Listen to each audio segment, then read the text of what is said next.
আমাদের সিনেমা অনেকগুলো ক্লিপ, অনেকগুলো ফুটেজ সিনেমা হল থেকে যারা ভিডিও করে অনেক পুরো সোশ্যাল মিডিয়াতে ছড়িয়েছেন।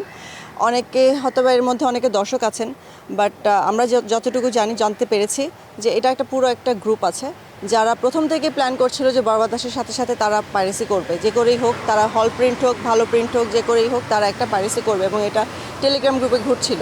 আমরা গতকাল থেকে নোটিস করেছি অনেকগুলো ফেসবুক পেজে যে যারা ক্লিপ আপলোড করছেন সিনেমার অনেকখানি অংশ, 10 মিনিট, 15 মিনিট, 12 মিনিট, যেখানে এভাবে করে অনেকগুলো ক্লিপ তারা শেয়ার করেছেন। তো আমরা অনেকগুলো পেজ অলরেডি ডাউন করেছি।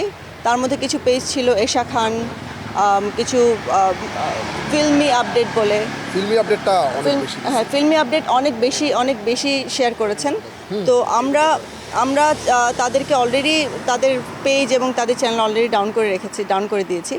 বাট আমরা তাদের বিরুদ্ধে অলরেডি আইনত ব্যবস্থা নিচ্ছি। আমরা একটা রিপোর্ট করে এসেছি গুলশান থানায়। এখন আমরা কারেন্টলি আমরা ডিবি অফিসের সামনে আছি, সবার বিরুদ্ধেই একটা অ্যাকশন নিচ্ছি।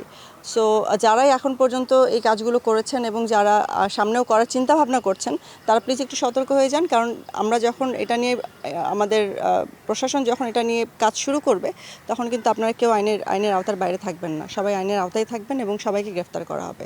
সো আমরা আমাদের দিক থেকে যতটুকু সম্ভব কঠোর ব্যবস্থা নেওয়ার চেষ্টা করছি। শত্রুপক্ষ বা কাউকে অপোজিশন মনে করে আমরা কখনো এই ব্যাপারে মাথা ঘামাইনি, বা আমরা কখনো এই ব্যাপারটাতে কথাই বলতে চাইনি। কারণ আমি প্রথম প্রযোজনা করতে এসেছি, এটা আমার ফার্স্ট ফিল্ম। আমি খুবই স্বাভাবিকভাবে একটা সুন্দর একটা সিনেমা বানিয়ে সুন্দরভাবে এটা রিলিজ করে এখান থেকে যেতে চেয়েছিলাম। বাট এখন যেটা হয়েছে যে আসলে এটা আমার একদমই আমার আওতার বাইরে এখন।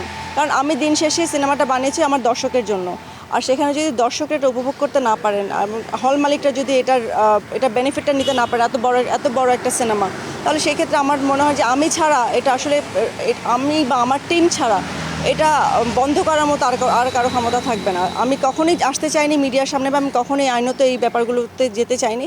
বাট এটা আমি বাধ্য হয়েছি এখন এটা করার জন্য।